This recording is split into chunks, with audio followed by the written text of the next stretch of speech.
por três infiltrações, né, dado direto contra o reino da Babilônia, ele vai levar aquele povo cativo.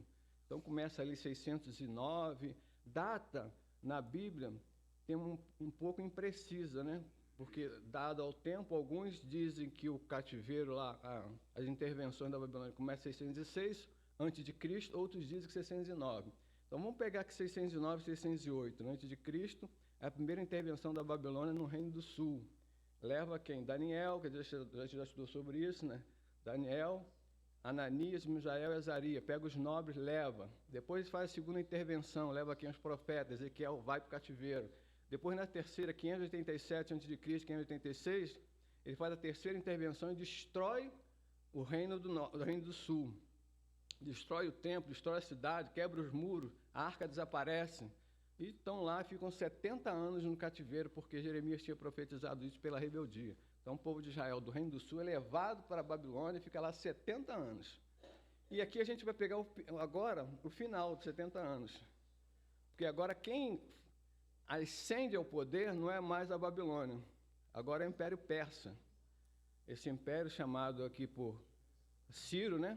Ciro Grande, ele vai erguer o império, vai destruir a Babilônia, e aqui se compõe um dos maiores impérios da época, né? Então agora ele está no poder, e esse poder aqui vai durar mais ou menos 100 anos. Então aqui a gente está nessa história que a gente está, nesse período, tá? Então vocês vão ver aí que a lição propõe Zorobabel. Então vamos ler o livro de Esdras, porque eu não vou falar sobre Esdras, porque domingo que vem a lição é sobre ele, tá? Mas eu vou ler o livro dele, que Esdras é um livro histórico, está aqui dentro da composição do livro histórico. Vocês sabem, né? Que a Bíblia é dividida em livros lei, histórico, poético, profético, profeta menor e profeta maiores. E a gente está falando sobre livros históricos. Então, Esdras é um desses livros históricos. Então, domingo que vem, vocês vão saber profundamente quem é Esdras, tá?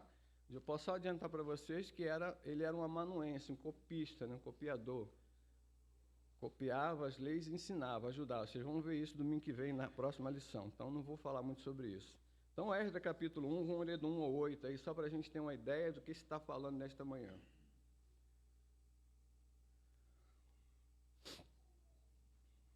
Acharam aí Esdras 1, a gente vai até o 8 só, de 1 ao 8. Porque são muitos textos, não dá para ler todos. Como tem muitas informações que eu falei para você, eu vou procurar ali ser pontual.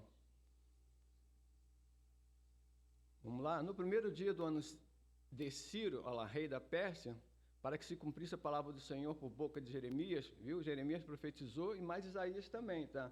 Jeremias 25 vai dizer exatamente sobre os 70 anos de cativeiro que o povo foi levado pela Babilônia, tá? Então aqui está se findando. Então está lá, profetizado por Jeremias: despertou o Senhor o espírito de Ciro, esse rei persa, é o Ciro I, rei da Pérsia, o qual fez passar pregão por todo o reino, como também por escrito, dizendo: assim diz Ciro, rei da Pérsia: ó Senhor, Deus dos céus, me deu todos os reinos da terra. E ele me encarregou de edificar uma casa em Jerusalém, que é em Judá. Quem há entre vós de todo o seu povo, seja seu Deus com ele, e suba a Jerusalém, que é em Judá. E edifiquem a casa do Senhor, Deus de Israel. Ele é o Deus que habita em Jerusalém. E todo aquele que ficar em alguns lugares em que andar peregrinando, os homens de seu lugar o ajudarão com prata e com ouro e com fazenda e com gados, afora as dádivas voluntárias para a casa de Deus que habita em Jerusalém. Então se levantaram os chefes dos pais de Judá e Benjamim, e os sacerdotes e os levitas, com todos aqueles cujo Espírito de Deus despertou, para subirem a edificar a casa do Senhor, que está em Jerusalém. E todos que habitavam nos arredores lhe confortaram as mãos com objetos de prata, e com ouro, e com fazenda, e com gados, e com coisas preciosas, afora tudo o que voluntariamente se deu. Também o rei Ciro tirou os utensílios da casa do Senhor, que Nabucodonosor tinha trazido de Jerusalém, que tinha posto na casa de seus deuses. Este tirou Ciro, rei da Pérsia, pela mão de Mitredate, o tesoureiro, que os deu por conta de Sesbazar, príncipe de Judá. Está dizendo o seguinte aqui. O que o texto está dizendo para a gente? Olhando para a lição. Ele assume o poder, ascende, como eu falei para você, suplantou a Babilônia e agora ele é o imperador, o grande, né? Ciro o Grande. E no segundo ano dele, o que ele faz? Tocado por Deus, esse texto que a gente leu aí, entende ele que agora ele vai... o Império Sírio era um dos impérios mais terríveis que existiu, como suplantou o Reino do Norte. Eles eram terríveis, né? Levavam cativo, matavam, esfolavam, pegavam mulher grávida, abria a barriga, era terrível. Depois veio o babilônico, não era tão terrível, mas era também, prendia e matava às vezes quando necessário. Já esse reino império aqui, que é o Império Sírio, do Sírio, que é o Medo, os persas, ele não. Ele levava cativo e devolvia, não levava propriamente dito para o seu reino lá. Ele estabelecia poderes na cidade e dava liberdade para que o povo ali cultuasse seus deuses, né? Então ele queria manter ali uma paz para que não houvesse rebeldia dentro do reino, dentro do império. Então você vê que é um império assim, tanto é que, claro, né, não só por causa disso, Deus tocou.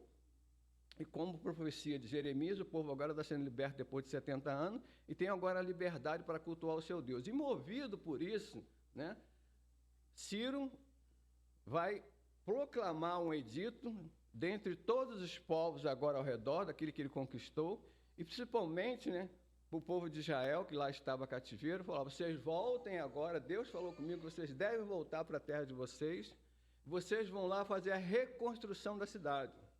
Vão construir lá o altar do seu Deus e vão cultuá-lo. Claro que naquela época tinha essa ideia de pluralidade de Deus para quem exercia, né, o império.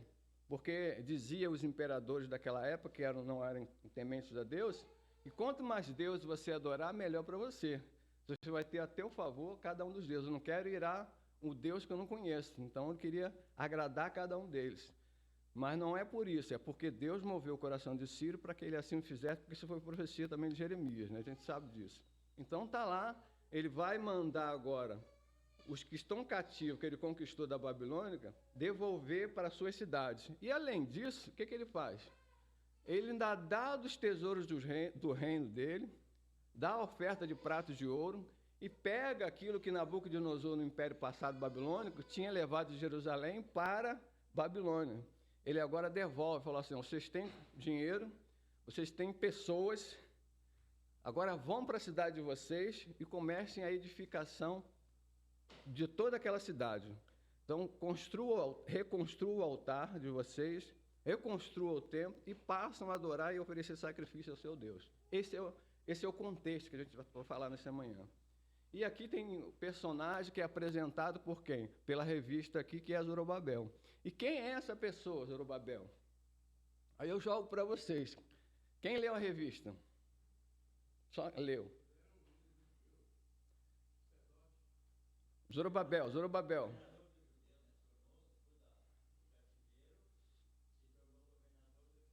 Isso, lá na frente vai se tornar governador dos judeus. Está certo. Mas como surge esse personagem? Como é que aparece na história, assim, de repente? Quem é essa pessoa? Hã? Perfeito. Isso aí, ele nasce no cativeiro, tá, irmãos? Ele é filho de quem? Se ele vai, como o irmão falou aí, é verdade, né, exercer um governo mais à frente aqui, dentro lá de Judá, quando os expatriados, né, volta para sua terra, ele vai assumir o governo. Mas vai assumir por quê? Tem um detalhe aí bem interessante. Por que ele vai assumir? Qual linhagem ele pertencia? Pronto, dá uma dica para vocês. Hã? Não, ele era de Judá. Levi era Josué que vai com ele, ou Jesus, está aí na Bíblia, né? Quem era? Como é que surge esse personagem?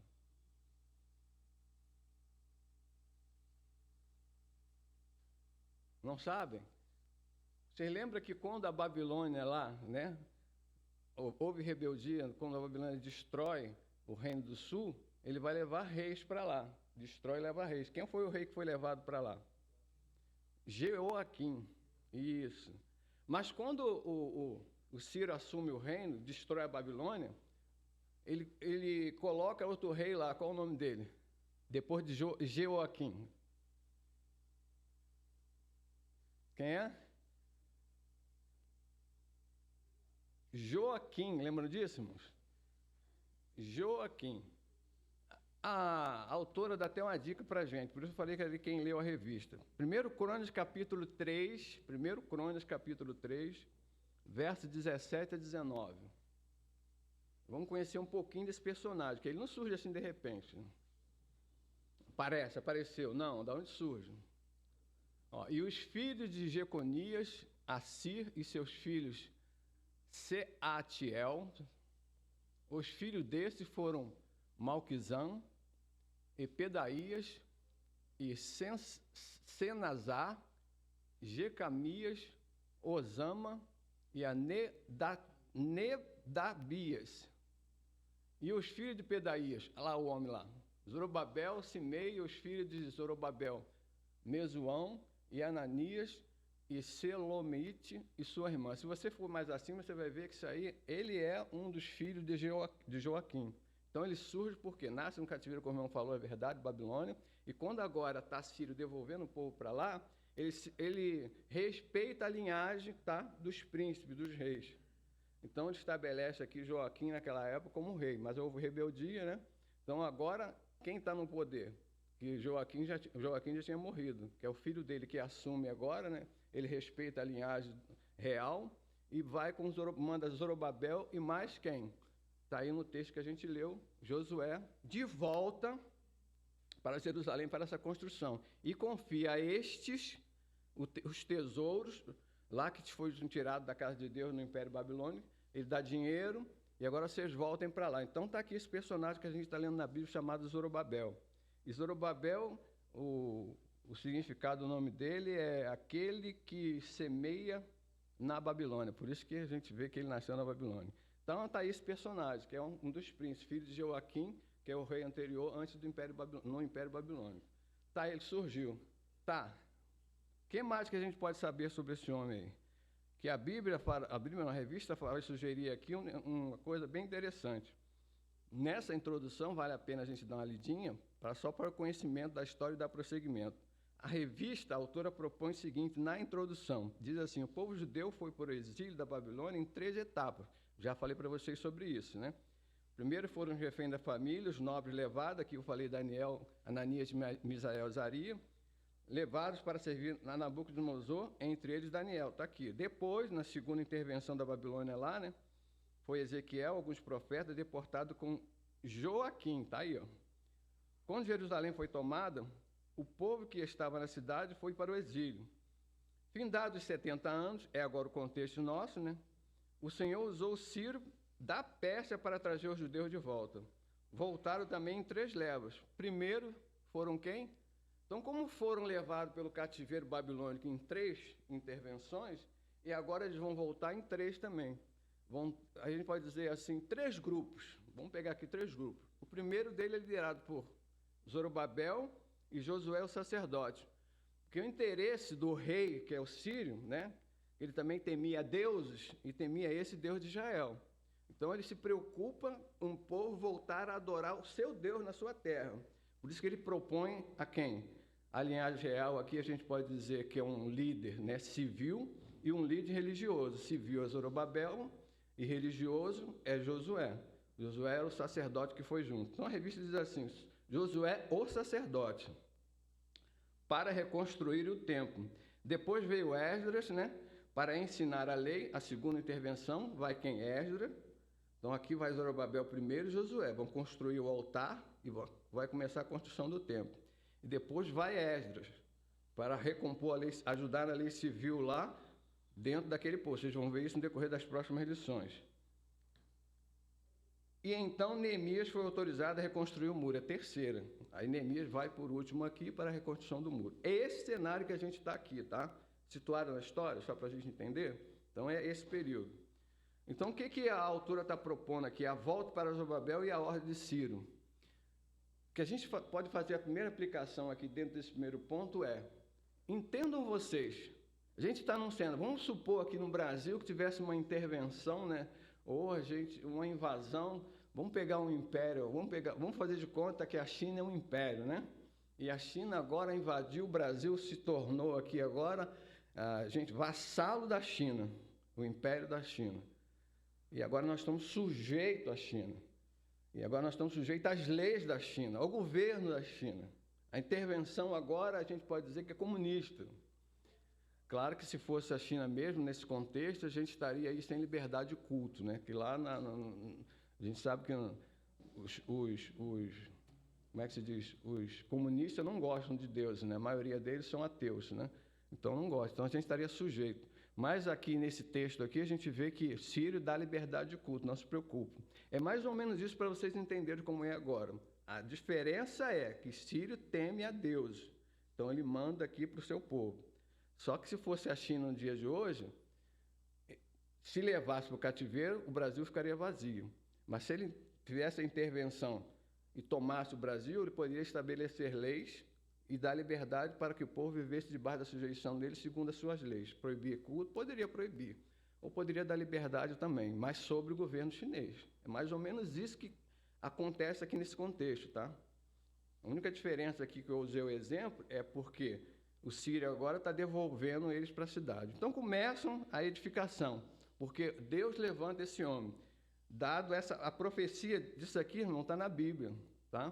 Que Deus levantaria Ciro para devolver os cativos exilados para a reconstrução do templo. Uma coisa interessante é pontuar, por que o povo foi para o cativeiro? Lembram disso? A gente falou muito sobre isso. Por que o povo lá saiu da sua terra, do Reino do Sul, e agora ficou preso 70 anos? O que os leva?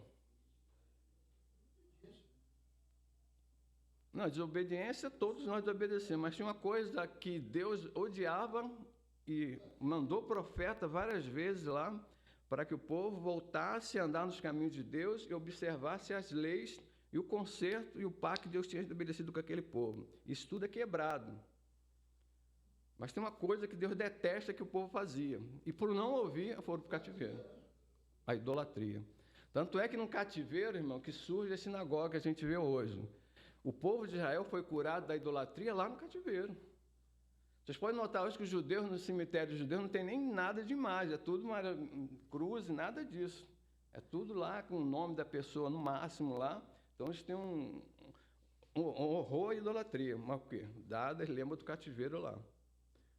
Então Deus levanta agora, né, o povo curado da sua idolatria e devolve, segundo a profecia de Jeremias, depois de 70 anos para cá. E Deus que toca no coração desse Ciro. E aqui começa a nossa história, a ordem de Ciro, e ele manda como texto já li para vocês. E o segundo ponto diz assim, a volta do exílio. Voltar aí, o autor supõe, que está na Bíblia também, né, lá em Esdras 2, 64, 65, aproximadamente 42 mil pessoas. Nem todos voltaram. Porque a maioria alguns, né, que ficaram lá, tinha posse, né? Estabeleceu posse, criou raiz e não voltou com o povo. Mas aqueles que quiseram voltar, não é que Ciro forçou. Aqueles que quiseram voltar, voltaram. E aqueles que tinham temor no seu coração dado, debaixo da promessa de Deus, voltaram para a reconstrução da cidade e a reconstrução do templo. Então, está aí a autora dando uma cola para a gente, né, do exílio 40. Se vocês forem lá no texto, 2,64, vocês vão ver a quantidade de pessoas que voltaram. E aí vamos começar no ponto 3, né? O povo se reúne para a restauração. Outro ponto aqui que a gente deve fazer a aplicação. A primeira coisa quando o povo volta para o Reino do Sul, que é Judá, lá em Benjamim, a revista dá uma cola aí. Qual foi a primeira coisa que eles fazem segundo a revista aí? E por quê?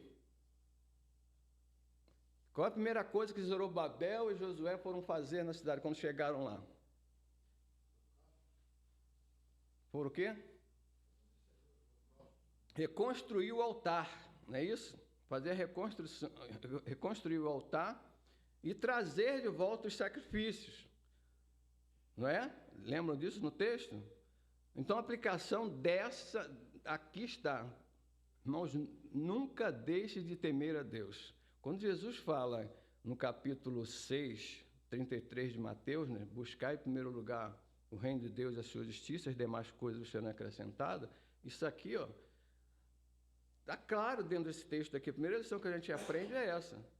Nunca deixe, nunca esqueça do Deus que trouxe você à existência. Nunca afaste do teu coração o temor a esse Deus. A primeira coisa que eles foram fazer, a gente precisa construir a cidade. E da onde começar? Vamos botar trabalhadores aí para restaurar o muro, construir o templo? Não, em primeiro lugar vai ser, vamos construir o nosso altar de adoração ao único Deus, a qual nós conhecemos, pelo qual fomos o quê? Repreendidos e disciplinados.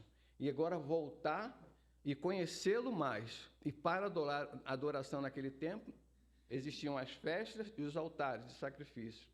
Então eles começam essa construção, levam daqui do reino persa agora de volta para o reino de Judá, tudo aquilo que eles tinham ganho, né, até os animais aqui foram ofertados, e lá começa a construir o altar. Então, é pedir a orientação de Deus, aqui a gente olhando para o que a revista está trazendo, pedir a orientação de Deus para o propósito que está no meu coração, segundo a ordem estabelecida por Ele. Então, tudo que a gente vai fazer, irmão, tem que ter um propósito. E o propósito maior é glorificar a Deus. O propósito maior, sempre daquilo que nós propusermos como alvo na nossa vida, deve ser, tem que ser, para glorificar o nome de Deus. O povo que foi cativeiro não pensava assim. Não. Agora, tem que saber que o cativeiro foi uma escola. Sim.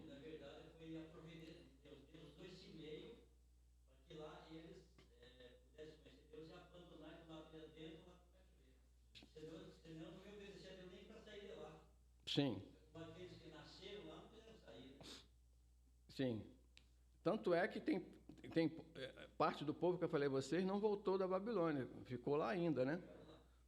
Porque nutria ainda no seu coração, né, aquele ranço daquilo que aprenderam, daquilo que lá foram cativos durante 70 anos. Porque vocês sabem da história da Babilônia lá, que o Nabucodonosor, ele obrigava a adoração de quê? Dos deuses dele, né? Vocês lembram de Daniel foi jogado na cova de leões, por quê?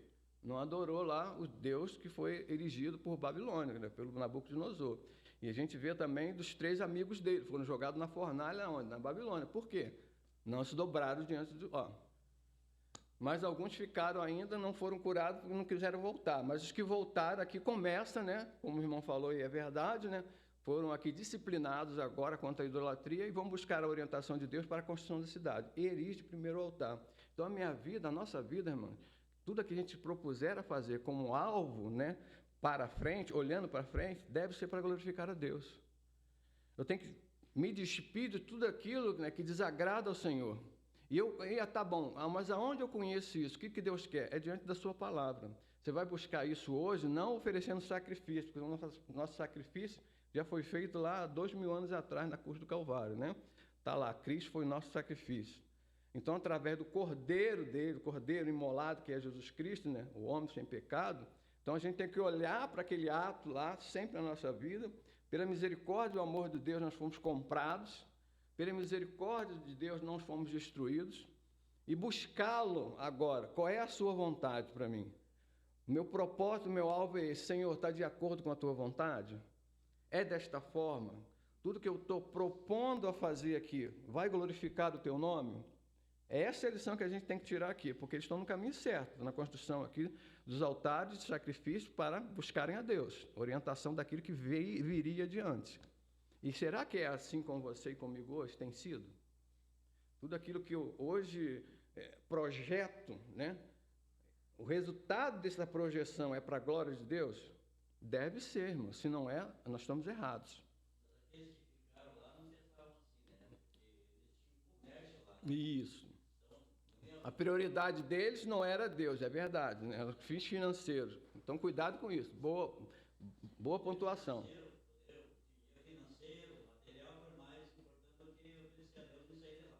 Perfeito, é isso mesmo. Então, essa lição que a gente tem que tirar, tá, irmãos? Porque às vezes a gente erige deuses na nossa vida e tira o Deus do céu, o Senhor Jesus, né, como Deus da nossa vida. Por quê? Colocamos no lugar dele coisas.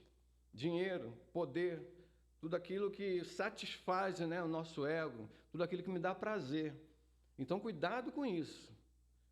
Cuidado com isso, por isso é que o povo lá foi levado para o cativeiro, que priorizava deuses. Que Deus era esse? Tudo aquilo que dava prazer para eles. E rejeitava o Deus de Israel, quebraram um pacto.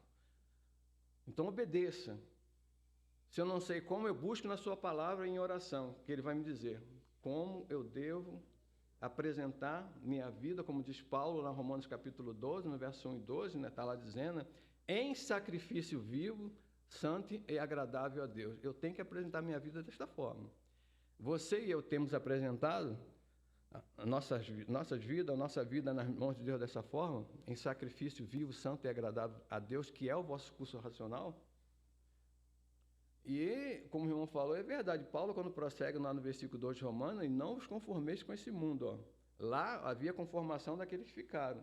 Mas transformai-vos pela renovação da vossa mente, para que experimenteis qual seja a boa, perfeita e agradável vontade de Deus. Obediência, irmãos. Isso que a gente aprende aqui nesses textos, na história de Israel. O povo passou por algumas proibições, foram disciplinados duramente por rebeldia. Deus queria, a todo tempo que forma essa nação, é para se fazer conhecido para as outras nações. E requeria do povo o quê? Obediência. Mas o povo, como foi rebelde esse povo? Vocês leram a história deles, desde que a gente está estudando da saída lá, ainda do cativeiro de 400 anos lá do Egito. E às vezes a gente se conforma com isso. Então, fora de nós isso. Vamos nos libertar contra as coisas que nos distraem nesse mundo, tirando, né, a glória de Deus da nossa vida. Vamos buscar intimidade para com Ele, em todo o tempo. Então, a autora está propondo aqui, vamos voltar para a revista, fiz essa aplicação, né? Começa a restaurar. E no 7º mês lá, que era um dos meses mais importantes, começa a fazer o quê? Reconstrução para esse sacrifício. Por que o 7º mês? Ela diz aí, no 7º mês é o mais sagrado do ano judaico. Por quê? Quem sabe? Por que esse 7º mês aí da revista que ela está dizendo? A revista está dizendo aí, lá na página 58, no ponto 3, olha lá, no 7º mês, restauração, o povo reunido começa a restauração. No 7º mês, o mais sagrado do ano judaico. Por quê? Porque especificamente no 7º mês.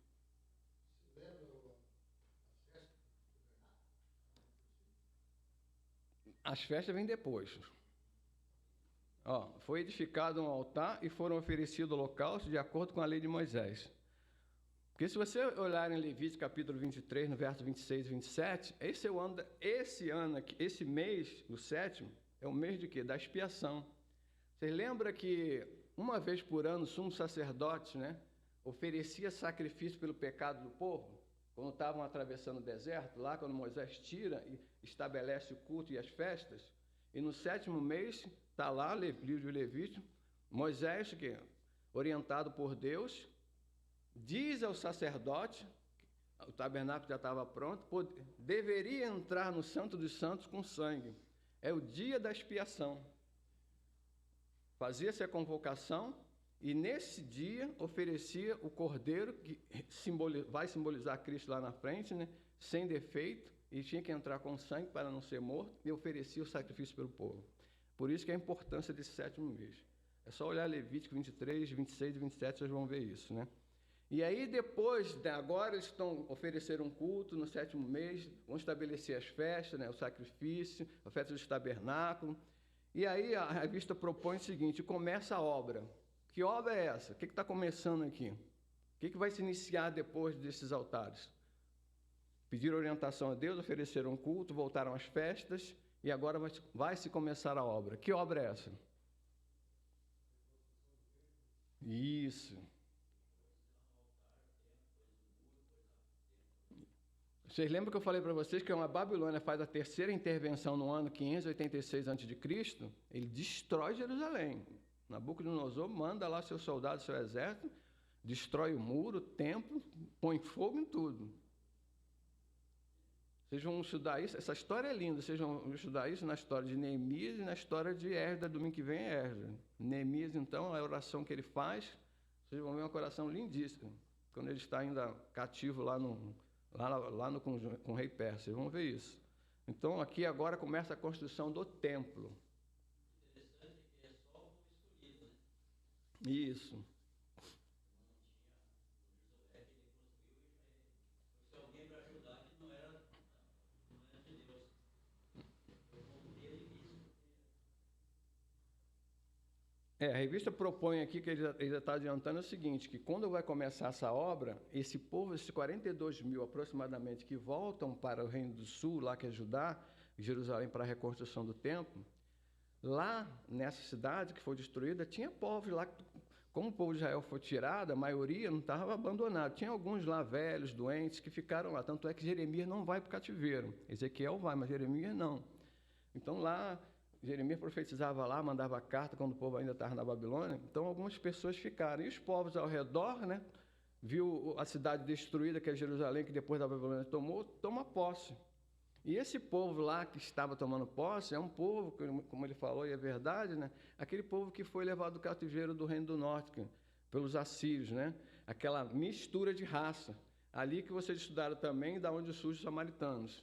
E esse pessoal que lá está, quando vê o povo de Israel voltar para a reconstrução dos altares, começa a construção do muro, eles começam a ter o quê? Inveja.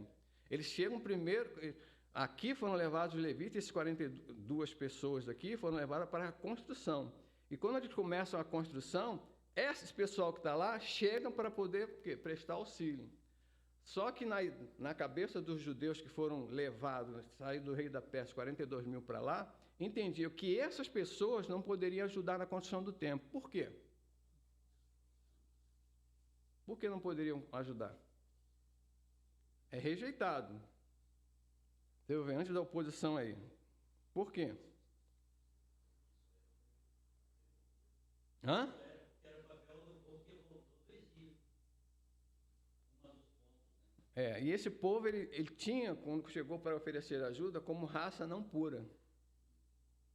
Vocês não são dignos aqui. A revista, ela coloca para a gente aí, os levitas, ó, tá aí, ó, bem no ponto aí, a gente pode seguir aí sem erro, ó. Os levitas e os maiores de 20 anos, né, cabia a responsabilidade de superintender a obra do templo, lá Esdras 3:8.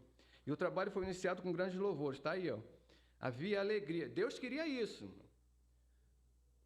Tudo que vocês precisem necessário para a construção do templo, eu dei para vocês. Tanto é que o rei Ciro lá, né, ofereceu o ouro, tudo que de valor, para até trabalhadores... para assalariar os trabalhadores. Não seria de graça, não. Seriam assalariados dentro do povo para construir o templo. Então, estão lá construindo. Então, separam aqui, né? Por quê, irmão? Lembra o tabernáculo quando foi construído? Ainda lá no Egito? Era qualquer pessoa que poderia construir aquele tabernáculo? Moisés falou, pega aí uns trabalhadores aí, vão construir. É isso que ele fez? Você lembra disso? Não. Depois de passar 40 dias no monte e receber a planta do tabernáculo, ele separou pessoas específicas. Não era qualquer pessoa, não. Tanto é que ele separa duas pessoas lá, que é Aholiabe e Bezalel, né? 2 homens entre os seus espíritos para ajudar. E os levitas, eram esses homens que iam fazer essa construção do tabernáculo. E aqui não é diferente. Estão aí os levitas, de novo, ó. Vocês são responsáveis por essa construção. Então, eles tinham em mente que nenhuma pessoa impura, né, de outra raça, poderia adentrar e ajudar essa construção. Ela teria que ser uma construção santa, de homens que eram tementes a Deus. Então, eles separam aqui, ó, levita maiores de 20 anos. E esses seriam os aprendizes que daria, né, o suporte nessa administração para a construção do templo. E o que mais? O que mais que a gente pode... Por não.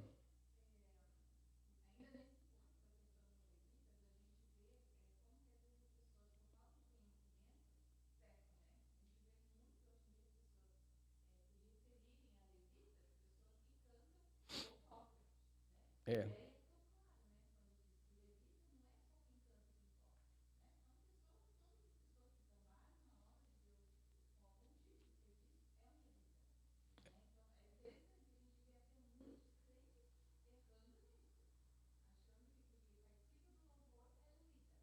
Uhum.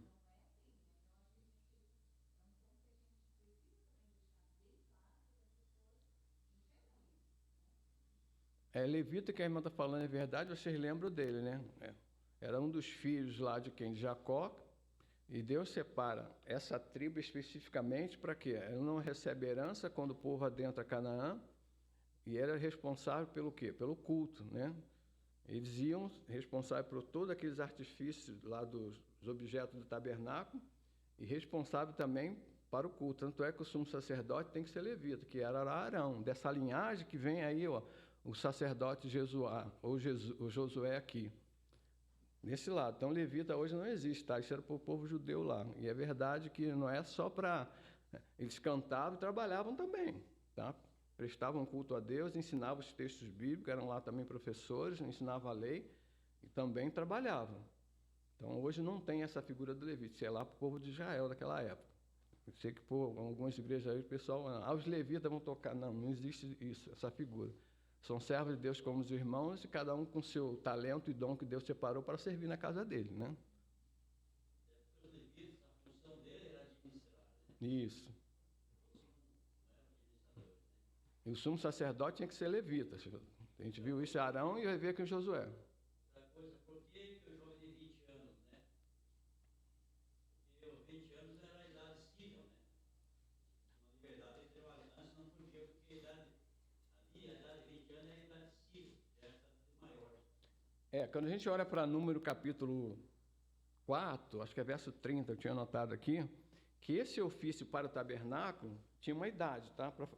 Não é qualquer pessoa que, 17 anos vou trabalhar no templo. Não, tinha uma ordem dada por Deus. Lá em Números capítulo 4, acho que verso 3, que era a partir dos 30 anos. A gente vê isso. Depois, a gente vê em Números 8, 24, que passou para 25. Aqui, 20, por que 20? Não tem uma... meu irmão, mas não está lá na lei que seria 25? Porque se vocês lerem o texto, acho que é Esdras 2,40, se não me engano, que...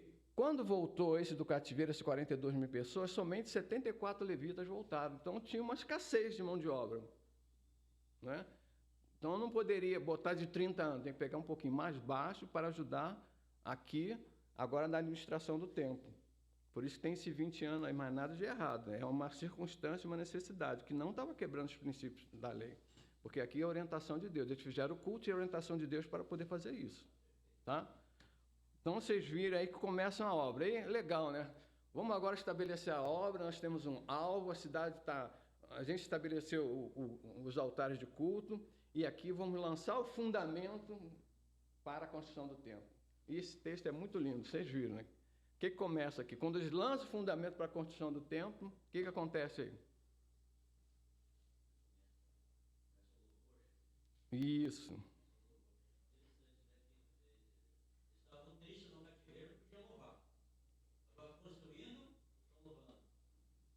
Há uma comoção tremenda quanto a isso. Quando os fundamentos do templo são lançados, né, para fundações, os mais velhos que lá foram, eles choram. E a alegria dos mais novos. Isso é um alarido tão grande, né, que se confunde esse alarido. Ué, estão chorando ou estão alegres? O que está acontecendo nesse contexto aqui? Esse choro aí, desses mais velhos, é porque eles olharam a fundação do templo e falaram assim, poxa, eles ficaram assim, naquele templo de Salomão, esse templo nem se compara. Aí eles ficaram pesarosos, mas a mente deles se voltam para a construção do grande templo. Mas os outros se alegraram porque não viram o templo. Mas aqui essa confusão depois se torna em alegria. Porque é Deus que está provendo aqui. Não é simplesmente o tamanho, mas é a disposição e a obediência de coração que importa. É isso que Deus está dando essa lição a estes. Então não fiquem pesarosos, nem chorem, lamentem.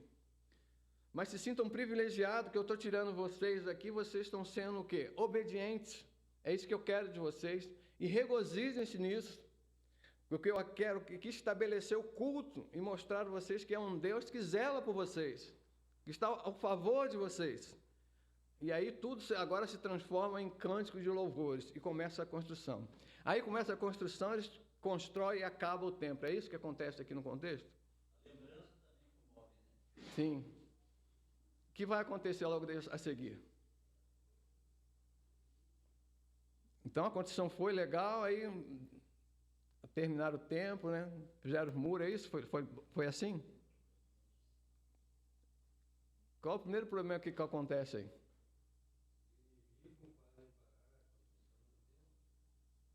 A obra aqui, a oposição à obra, está aí um terceiro ponto aí dessa parte dos 58. O irmão falou, inimigo entra em ação. Quem são os inimigos? Aquele povo que tentou chegar para ajudar na construção e foram o quê? Rechaçados, que não poderiam, que eram impuros. E agora começam a colocar entrave para que não construa o templo. E aqui há uma confusão danada. E essa paralisação dessa construção, irmão, ela vou até adiantar para vocês, né? Mas na frente talvez eu pontue mais profundamente.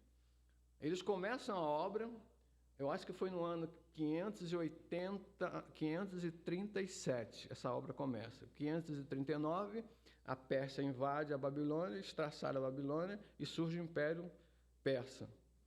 No segundo ano, que é 538, que a gente está aqui declinando, né? 538, onde o Sírio dá essa ordem aqui para que o povo voltasse. E no 537 agora, que eles começam a obra é interrompida. Por que é interrompida? Pô, não foi, o Sírio não deu a ordem aqui para construir o templo? Esse povo volta, olha a estratégia do inimigo, volta, que foi rechaçado na construção, e escreve cartas para o rei, dizendo que esse povo vai erguer essa cidade e não vão pagar tributo a vocês. Esse povo era rebelde. Se você buscar nos seus arquivos aí, você vai ver como esse povo foi no tempo passado. Essa obra fica interrompida por aproximadamente, irmão, 16 anos. Olha aí. 16 anos. Poxa, era para criar um desânimo, né, em todo mundo, né? Poxa, a gente veio para cá para construir esse templo. Fizemos os altares e agora aqui o tempo está parado. Não é para causar um desânimo? Quem anima o povo para a reconstrução? Quem anima?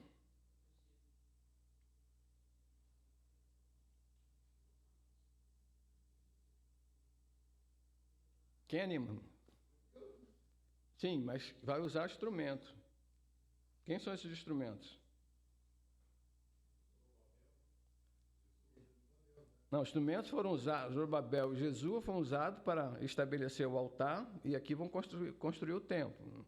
E tem os seus inimigos. E agora, na paralisação do templo de 16 anos, eles são lá, o quê? Reanimados para a construção. Esse ponto 3 aqui, da oposição à obra, que a gente está falando desses homens, agora vamos pular lá para o 2 aqui, vocês vão ver, ponto 2 da lição da 59. Olha aí. A obra interrompida. O rei mandou parar a obra. Por quê? Porque ele recebeu carta dessas pessoas que eu falei para vocês. Né? Eles foram realmente lá nos arquivos do rei Persa e viram que antigamente havia muita rebeldia mesmo nessa cidade. Então vamos interromper essa obra aí. Ó. A ordem foi cumprida com alegria pelos seus inimigos. Aí está aí. A obra ficou parada por muitos anos. Esses 16 anos que eu falei para vocês. E agora? No ponto 4 aqui. Deus manda continuar a obra. Quem são essas pessoas que animam? Olha aí, 2 profetas. Irmãos, Deus nunca deixou o seu povo abandonado. Embora no cativeiro, embora lá no período babilônico, tá? De 70 anos, o povo nunca ficou sem orientação de Deus. Porque a gente tinha no cativeiro, qual era o profeta que a gente tinha lá no cativeiro? Lembra disso? Qual era o profeta? Pelo menos um. São 2 lá que a gente enxerga, mas pelo menos um. Que o povo ficou abandonado lá no cativeiro, não foi levado pelo babilônico lá, mas lá era orientado por Deus através de 2 profetas. Quem eram? Não pode esquecer isso, irmãos. Formações aqui brilhantes, hein? Vocês estudaram sobre isso. Qual eram os 2 profetas lá do cativeiro? Aqui é pós-cativeiro, tá? Às vezes Zacarias vem depois, é pós. Mas lá na Babilônia tinha ou não tinha? Deus nunca abandonou o seu povo, embora no cativeiro. Quem eram os profetas do cativeiro, irmãos? Hã?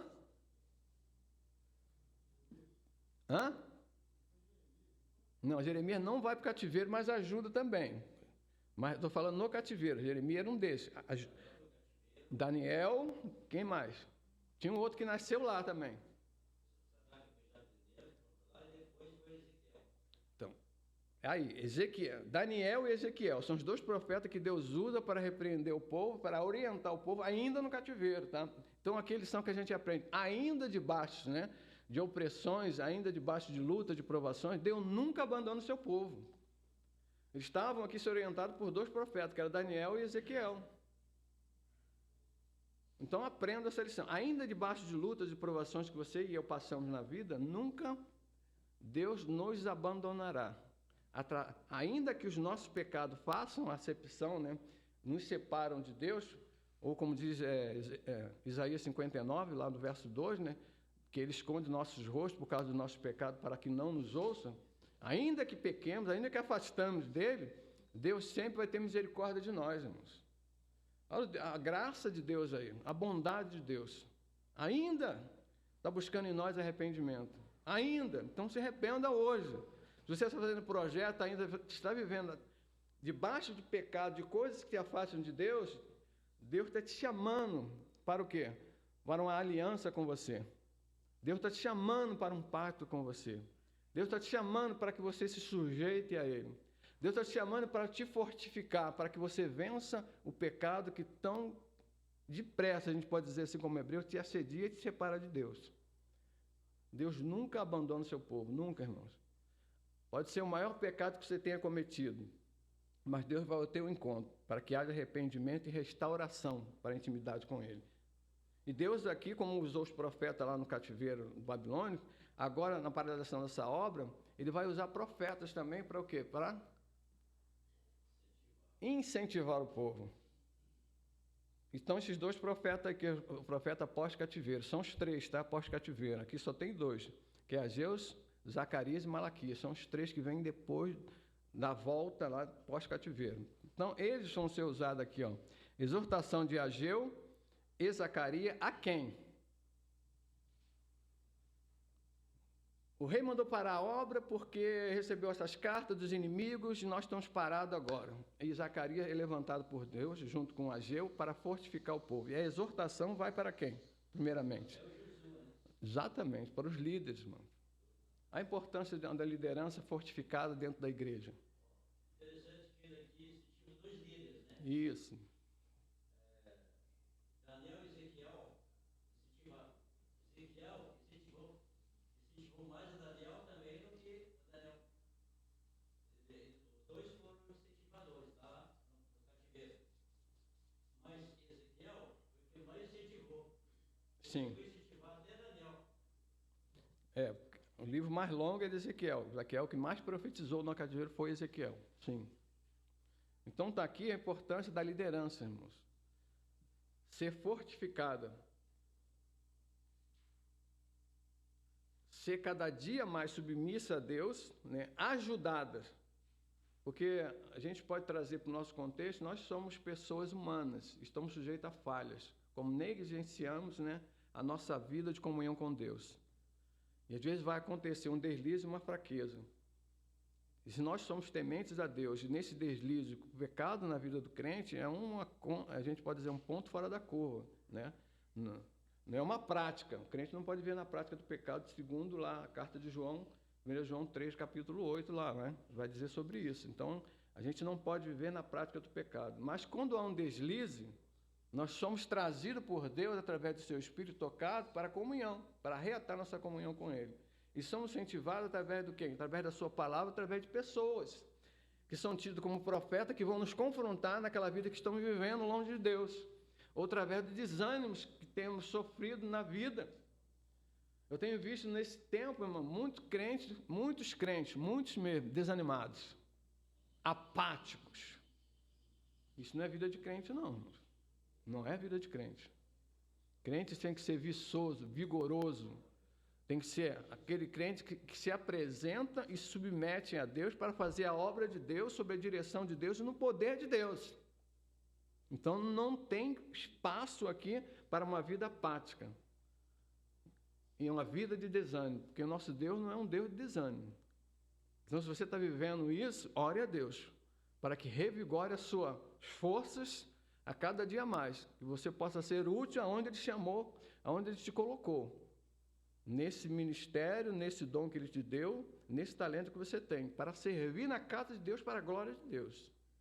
E aqui esses profetas são levantados diretamente a Zorobabel e Josué, né? O Jesus aqui, para retornar e construção à obra. Não ligue para o decreto do rei.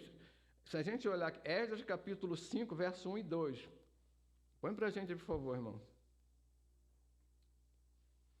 Ageu, profeta, e Zacarias, filho de Ido, profeta, profetizaram aos judeus que estavam em Judá e em Jerusalém, em nome de Deus, de Israel, e lhes profetizaram. Então se levantaram Zorobabel, filho de Salatiel, né, e Josué, ou Jesua, filho de Josadaque, e começaram a edificar a casa de Deus. Depois de serem fortificados por esses dois profetas, terem seus ânimos restabelecidos, por isso que a gente precisa de comunhão da igreja. Por isso que é bom estar na igreja. O que é a igreja? Somos nós. Nessa ajuda mútua. A gente precisa enxergar quanto à vida do irmão. Será que ele está desanimado? Quais são os problemas que ele tem passado? O que eu posso ser de braço de ajuda para a vida desse irmão, além de orar pela vida dele?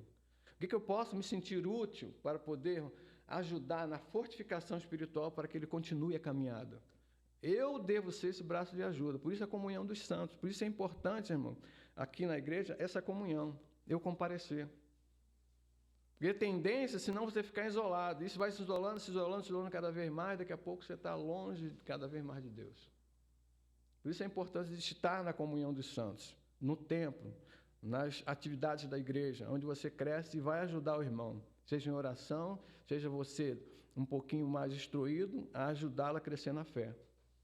Esses foram instruídos, a lição que a gente tira aqui, foram instruídos. Depois do incentivo, eles ouviram a voz dos profetas? Com certeza. E deram continuidade da obra, ainda que tinham lá a ordem do rei para poder parar. Ainda que. Uma coisa interessante. Porque entendia que a palavra vinha de Deus, e a ordem maior era de Deus. Não é isso que Pedro fala, em Atos capítulo 5, né, quando foi confrontado e levado para o Sinédrio, porque aconteceu aquele milagre na Porta Formosa do capítulo 3, foram presos e foram lá espancados e foram proibidos de falar em nome de Deus, e Pedro vira para o Sinédrio e fala o quê? Antes importa obedecer a Deus do que os homens. É Deus que está nos restaurando, então vamos à frente, vamos prosseguir com essa construção. Aí vem o quê? Eles começam lá essa construção, porque ouviram da continuidade da construção, ouviram o reanimo, né, na vida dele dos profetas. Aí acontece o quê? A caminhada cristã nunca é fácil, irmãos. Nunca vai ser fácil. Jesus, quando fala para os seus apóstolos no Sermão do Monte, encerrando no capítulo 7 de Mateus, lá a partir do verso 13, ele vai dizer uma coisa bem interessante. Entrai pela porta estreita, porque larga a porta, espaçoso o caminho que conduz à perdição. Muitos são os que entram por ele. Entrai pela porta estreita. A porta é estreita, o caminho é apertado, irmãos. A disciplina. Você vai encontrar provações e lutas nesse caminho. Porque a porta, você não pode andar em conformidade com o que você quer, não para um lado para o outro. Tem que ser estreito o caminho também, na reta, direção ao alvo que é Cristo. Mas nesse processo, você vai encontrar lutas e provações. O que esses vão encontrar novamente aqui. Para eu ter essa caminhada e passar por essas lutas e essas provações no dia a dia, eu preciso do quê? Da minha sujeição a Deus, fortalecimento dele, e crendo que ele vai me fazer vitorioso nessas provações, porque eu me propus fazer a sua vontade. É a nossa vida hoje. Quando eu me proponho fazer a vontade de Deus, ainda que vão surgir contrariedades, lutas e provações e tentações na minha vida, eu tenho certeza que as vencerei. Porque quem luta por nós? Quem nos dá a vitória? É Ele, é Cristo. É o nosso vencedor. Em todos os momentos. Então não há luta nem batalha que eu possa perder debaixo da sujeição dEle, debaixo da orientação dEle. Não há como, irmãos. A gente tem que pôr isso na cabeça. Se eu estou debaixo da sujeição dEle, da orientação dEle, dos cuidados dEle, na obediência a Ele, todas as provações e lutas que eu enfrentar, que estiver à frente, eu serei vitorioso, porque ele está batalhando comigo as minhas batalhas. Sempre foi assim na história de Jerusalém. Lembra lá de Êxodo, quando o povo saiu do deserto, saiu do cativeiro, e foram deparar com o Mar Vermelho logo à frente, ficaram encurralados ali? Lembram disso? E o exército de lá de Faraó vinha atrás, e o povo ficou logo temeroso. E lá no Êxodo 14 é um verso bem interessante, né? E Moisés foi clamar a Deus, e Deus falou o quê? Por que clamas a mim? Diga ao povo que marche. Essa peleja não é sua, mas minha. Olha aí. Esse é o Deus que a gente serve, irmãos. Ele toma frente. Essa peleja não é tua. Às vezes você está sofrendo sozinha, não é tua. Se você está sujeito a Deus na obediência, é dele. Ele está batalhando contigo. Por quê? Está me afinando nas lutas para que eu seja um vitorioso. E lá na frente, eu aprendendo didaticamente com essa luta, com essas provações, a ajudar a fortalecer os meus irmãos e mostrar a ele que há um Deus a nosso favor. É isso que eles estão vendo aqui. Por isso que eles voltaram à construção do templo. Mas encontraram novamente aqui, lá no ponto 2, nova oposição. Olha aí. De novo, vem eles lá. Não quer que a gente prossiga com a construção. Está aí, ó. O nome das duas pessoas, Tetenai e Setar-Bezonai. E seus companheiros tomaram o nome dos líderes judeus, que é Zorobabel e mais Jesuá, né, o Jesua lá, né, questionaram o direito de continuar a construção. E eles escreveram, olha lá, novamente, uma carta ao rei da Pérsia, contando tudo e sugerindo que se pesquisasse no registro real, que ele falou para os irmãos, vão lá, no registro sírio, vai ver sírio, Pérsia. Havia de fato ordenado a edificação. Se há alguma ordem aí para que isso fosse construído, pesquisa lá. Por isso que é bom o rei persa aqui. Engraçado do rei persa, uma coisa interessante, que foram eles, segundo a história que diz, que estabeleceram os correios, né? Foram criadas muitas coisas aqui pelo rei persa, uma das coisas era o correio, levar mensagens. E também a inscrição, tudo que eles faziam, anotavam para ter registro do fato. Porque se acontecesse alguma coisa futura, falar, por que está acontecendo isso? Não, porque lá atrás foi registrado isso. Então, eles tinham nos seus arquivos lá, tudo pontuados. Coisa interessante. Então, aqui vamos encontrar nova oposição. E essa oposição foi capaz de parar a obra. Por quê? Foram buscar nos arquivos, porque também a sabedoria daquelas pessoas que estavam construindo o templo, na direção de Zorobabel e Josué, falou assim, escreveram uma carta para o rei, e falaram assim, vamos lá, vai nos seus arquivos, busca lá, vê se não tem aqui, né? No rei Sírio, um mandado dele lá, que ele escreveu carta, dizendo que os judeus poderiam voltar para as suas cidades, e a obra não poderia ser parada, e as pessoas que estavam ao seu redor não poderiam intervir nem parar essa obra. Está lá. Mais ou menos isso que está lá no texto. Vocês vão ler lá o texto, porque são muitos textos para ler aqui, não dá, o tempo já está até acabando ali. Vai buscar nos seus arquivos que há uma ordem para que essa obra fosse à frente. Esses que estão tentando parar a obra aqui, dizendo que o nosso povo foi rebelde, fomos. Mas há uma ordem aqui do rei Ciro para que isso fosse estabelecido, essa construção fosse feita. Vão lá buscar nos arquivos. E foi feita a pesquisa. E realmente o rei encontrou lá que, está aqui, realmente, dei ordem para que fosse construído, mandei ouro, e eles voltaram, e nunca mais a construção agora foi parada. É como fosse assim, lembra hoje, né, da onde você caiu, quando Deus, quando é escrita a carta lá para a igreja de Éfeso, a gente tem uma informação sobre isso, né? Quando a repreensão chega a essa igreja de Éfeso, lá em Apocalipse, lembra da onde caíste. Tenho contra ti que perdeste o primeiro amor. Então Deus está trazendo a memória nossa. Lembra de onde caíste. Então, se eu ou você hoje estão passando alguma coisa, né, ou sendo disciplinado por Deus, Ele quer a memória, lembra? Que haja arrependimento. Lembra? Então, lembra. Sempre lembra. Ao Deus misericordioso aí. Mas aqui o fato de se lembrar aqui é a do registro da carta, que tinha uma ordem estabelecida por Deus. Então, a oposição é derrotada e essa obra é completada. O templo não durou tanto a construção. Segundo a pesquisa que eu fiz lá, esses 20 anos que ficaram de construção, A paralisação foram 16 anos, mas o templo foi construído rapidamente. Se eu não me engano, se eu não errei minhas contas, por 6 anos, porque no primeiro ano eles começaram a construir, foram parados. 16 anos levou a paralisação. E logo depois, no ano 522, diz que o templo foi construído e acabado no 6º ano do rei Ciro, né?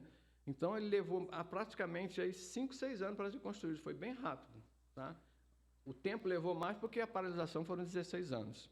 Então está aí, a oposição é derrotada e a obra é completada, né? A construção do templo. O templo é erguido. Venceu quem? O povo de Deus venceu. Por quê? Estava debaixo da orientação de Deus, sob o poder de Deus, sob as providências de Deus, e trabalhavam para a glória de Deus. Aí a revista vai, pesquisando os arquivos, a gente vê aqui o que eu falei para vocês, né? Achou. Aí a autora vai falar assim, qual é a importância do templo na história nacional? Que importância tinha isso desse templo? Porque a gente entende que naquela época, né, aonde Deus se manifestava? Aonde se dava a manifestação de Deus? Lembra quando o povo sai do deserto, lá no Egito? Deus mandou construir o quê? O tabernáculo. E Deus se revelava onde? No tabernáculo, lembra-se disso? Falava com o povo e se manifestava ali. E depois o tabernáculo dá lugar ao templo, onde Deus se manifestava também. A gente vê isso na consagração, ele estudou sobre isso também. Sobre Salomão, quando consagra o templo, faz a sua oração e pede a Deus que ouça a oração do povo, que fizesse voltado para aquele lugar, e Deus se manifesta no templo. Então o templo é importante por isso, servia dedicação e fé, e a autora colocou muito bem aqui, para fortalecer o povo, dizendo que há sempre no meio do povo um Deus que zela por ele. E esse simbolismo do templo se dava por isso, porque o povo não via Deus, às vezes, né, trazia no seu coração e no ato de idolatria. Então Deus se manifesta no templo, não é para ser idólatra, é para adorar o Deus do templo, não o templo. Tá? A adoração não era o templo, a adoração era o Deus do templo. Tá? Entendo isso, porque senão a gente adora coisas, né? E a gente maneira assim, você vai à igreja, não, aqui é a construção, a gente não adora a construção, né? O templo que aqui está. A gente adora o Deus do templo, dono da construção. É esse Deus. A diferença de hoje é que a gente não tem um Deus localizado que se manifesta somente no templo. Se manifesta nas nossas vidas hoje, aonde formos. Por isso que a santificação, onde a gente vai, ela tem que estar conosco, porque a proximidade de Deus tem que se dar em mim, através do Espírito Santo de Deus. Então, naquela época, era importante porque era um símbolo da obediência de Deus, para que Deus se fizesse conhecido para as outras nações. E as outras nações diziam, um povo que adora um Deus do céu. Eles ergueram um templo.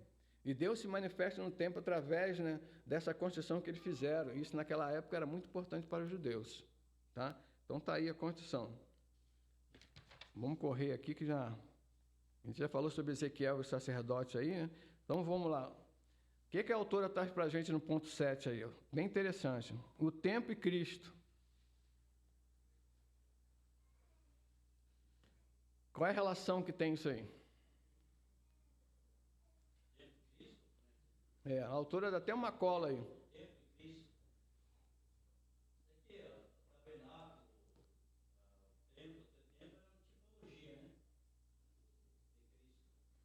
Exatamente. Tudo que Deus fez no passado, lá no Velho Testamento, nunca percam isso de vista, irmãos. Qual é a linha dorsal? Qual é a espinha dorsal da Bíblia? Quem é? Cristo, né? É a espinha dorsal da Bíblia. Você vai encontrar de Gênesis a Apocalipse. Ela sempre vai apontar para Cristo. Sempre. Sempre. Então, tudo que se fazia no passado no Velho Testamento projetava o quê? Uma promessa feita lá em Gênesis 3,15, quando o homem caiu. E ela vai se mantendo de pé, Deus dirigindo a história, para que isso se consumasse lá em Cristo. Então, a Bíblia, por isso que a gente diz que a Bíblia é cristocêntrica. A centralidade da Bíblia é Cristo. Aquilo que a gente viu no passado aqui no Velho Testamento, como o irmão falou ali, simbolizava o Cristo, tabernáculo, tudo aquilo lá, né? As lâmpadas, os pães da propiciação, os holocaustos. Tanto é que, se você ler o livro de Hebreus, depois ler em casa, você vai ver que ele faz essa referência, né? Antigamente se fazia sacrifício, pegava o cordeiro sem defeito, macho de poucos anos, para oferecer em sacrifício. E o Hebreu vai falar, O tema da carta aos Hebreus é Cristo, o melhor sacrifício. Ele se dá como melhor, o homem sem pecado. Então, aqui é a simbologia que a gente vê lá até o templo. Relação que a gente tem, porque a relação que a gente tem com o templo de Cristo é essa. Apesar de, no tempo de Cristo, a gente vê o templo erguido também, né? O Herodes o Grande lá, né? Que ele vai fazer depois uma ampliação desse templo aqui de Zorobabel. Então, aquela suntuosidade do templo. Até os discípulos ficaram maravilhados, lembram disso? Por Jesus, Senhor, quando estava lá diante do monte de Getsemane, lembra? Quando olha para o templo naquela passagem, olha que beleza do templo, Senhor. Aí Jesus fala para ele, eu te digo que não ficará pedra sobre pedra, porque naquela época se dava muito valor às construções, e os discípulos também estavam sendo levados por esse canto, tá? A adoração da suntuosidade do templo, pela beleza deles. Então se adoram pelo local, pela construção, esquecendo de quem tem que ser adorado é o Deus daquela construção, é o Deus que se manifestava naquele local. E a errada é que meus olhos estavam sendo postos na construção e eu adorava a construção. E só ali acontecia a coisa. Então Jesus aparece e fala isso para os apóstolos. Inclusive fala até para a mulher samaritana lá em João capítulo 4, né? E quando tem aquele confronto lá da mulher samaritana, e a mulher samaritana pergunta a Jesus, a gente vai adorar onde? É no Monte Gerizim ou é em Jerusalém? Porque vocês têm a construção lá em Jerusalém, que é o templo. E a gente construiu lá no Monte Gerizim. A gente adora como samaritano lá no Monte Gerizim. E vocês, judeus, estão dizendo que lá em Jerusalém. É onde, final, que a gente deve adorar? Aí Jesus falou, nem Jerusalém, nem Gerizim, nem Jerusalém. Deus é Espírito, importa que seus adoradores adorem Espírito e verdade. E Deus está à procura de tais adoradores. Olha aí. Então a relação é essa, não existe mais tempo para a gente hoje. Existe construção, onde Deus se manifesta somente. Aqui é a construção dos santos. Nós somos hoje esse templo do Espírito Santo de Deus. E naquele grande dia, o templo para ser adorado vai ser quem? É essa pessoa, na eternidade que nós adoramos. Tanto é que Apocalipse já escreve muito bem aqui, Apocalipse 21, 22, bota para a gente aí, por favor, irmão. Olha o que diz Apocalipse 21, 22.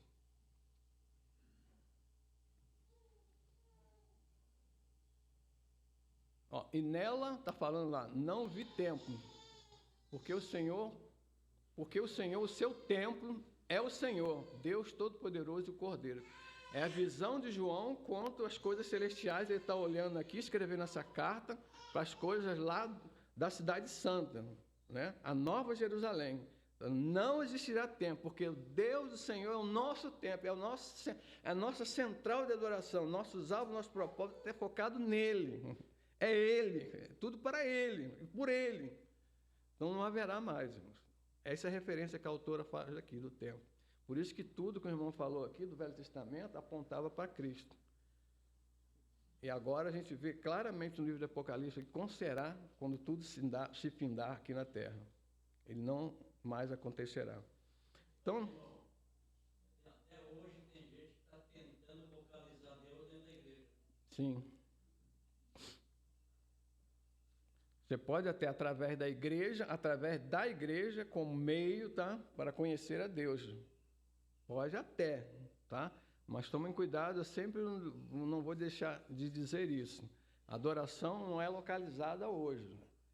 Aí eu vou na igreja para adorar. Ou se vai à igreja para adorar, eu fico preocupado.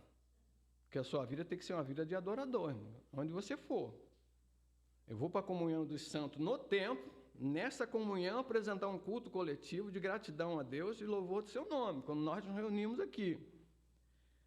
A gente expressa essa gratidão nesse culto coletivo, né, a um Deus santo. Mas não é que aqui eu vou me santificar. Senão eu fico preocupado.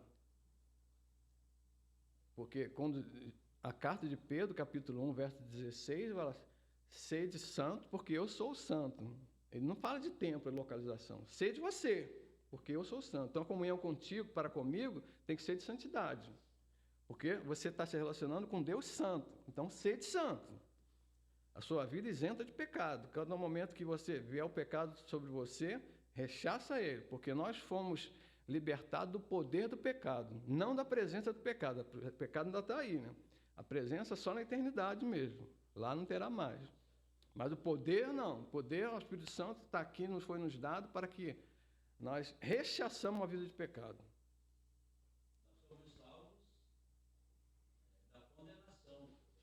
Isso. Esse poder do pecado não mais, né? Pode não influenciar. Estamos sendo salvos do poder do pecado. E seremos salvos da presença do pecado. Isso mesmo. Então, na conclusão aqui, o meu tempo já estourou, já passei 15 minutos. Tem muita coisa aqui, umas coisas legais para você, mas não dá mais. Então, vamos ler a conclusão. Eu deixei aqui a conclusão, mas eu botei 3 frasezinhas para a gente pensar.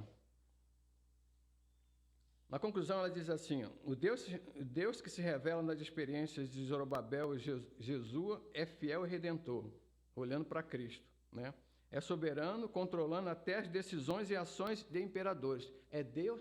Hoje, você olhar um cenário brasileiro, você fica o quê? Desanimado, dentro da política brasileira, né? E do mundo também, não é só do Brasil, fica estarrecido. Quem vai parar esse governo, essas pessoas, esses deputados, sobre o que estão fazendo, que é contrário, né, aos princípios de Deus? É Deus quem estabelece reinos e abate reinos. É Ele que está dirigindo a história, irmãos. Creio nisso, tá? Por isso que ele está dizendo aqui, até decisões de imperadores, né? Não só orienta o seu servo, como também derruba os planos dos que querem frustrar a sua obra. Faz. Espere que vocês verão. O ministério profético de Deus Zacarias foi essencial. Ele restaurar o ânimo e incentivar o serviço de liderança. Aí eu deixo para vocês 3 pontinhos aqui para a gente pensar. Nossa conclusão. Não se acovarde diante das circunstâncias que estão contrárias às promessas de Deus. Ageu, capítulo 2, do verso 1 ao 4. Então, não se acovarde diante das circunstâncias que são contrárias às promessas de Deus. Ah, mas eu vou fazer isso que Deus mandou, mas tem aquele... Não se acovarde. Bota para a gente Ageu, capítulo 2, do verso 1 ao 4. Esse profeta que profetizou o ânimo dos que estavam desanimados. No 7º mês, ao 21º do mês, veio a palavra do Senhor pelo ministério do profeta Ageu, dizendo, olha aí, fala agora a Zorobabel, filho de Salatiel, príncipe de Judá, e a Josué, filho de Josadaque, sumo sacerdote, e o resto do povo, dizendo, quem há entre vós que, tendo ficado, viu esta casa na primeira glória? Aquilo que eu falei para vocês, que os mais velhos choraram, né? Então, esses que sobreviveram, ele pergunta, e como a vedes agora, nessa fundação? Não é esta como nada em vossos olhos, como comparada com aquela? Ora, pois, esforça-te, Zorobabel, diz o Senhor, esforça-te, Josué, filho de Josadaque, sumo sacerdote, esforçai-vos, todo o povo da terra, ao incentivo de Deus. Então, nunca, respira você, né? Se é covarde diante das circunstâncias que são contrárias às promessas de Deus. 2, para acabar, fomos chamados por um Deus único e verdadeiro que tem vencido as nossas batalhas desde o momento que decidimos nos colocarmos em suas mãos, sem reservas. Ageu capítulo 2, verso 5, só o verso 5. Segunda palavra que concertei convosco, quando saíste do Egito, e o meu Espírito habita no meio de vós. Não temais. Na hora que você estiver enfrentando lutas e provações, não há ninguém que possa socorrê-lo. Parece que eu estou abandonado. Clame. E ele fala, eu estou convosco. Lembra de Mateus capítulo 28, a partir do verso 19 e 20? Jesus falando, é-me dado todo o poder no céu e na terra. Portanto, ide, pregai o evangelho a toda criatura, né? Ensinando todas as coisas que vos tem mandado, né? E batizando-os em nome do Pai, do Filho e do Espírito Santo, ensinando a guardar todas as coisas. Eis que estou convosco por alguns momentos, não é isso que diz o texto? Todos os dias, até a consumação do século. Estou com vocês. Não fiquem apáticos. E por último, permaneçam firmes, confiantes e obedientes a Ele, a quem é Deus, pois o dia de nos levar para casa se aproxima. Está logo ali. Será uma festa de esplendor e maravilha esse encontro, onde viveremos eternamente em sua presença, adorando-o. Apocalipse 22, 12 a 14. Bota para a gente aí, para a gente encerrar, por favor.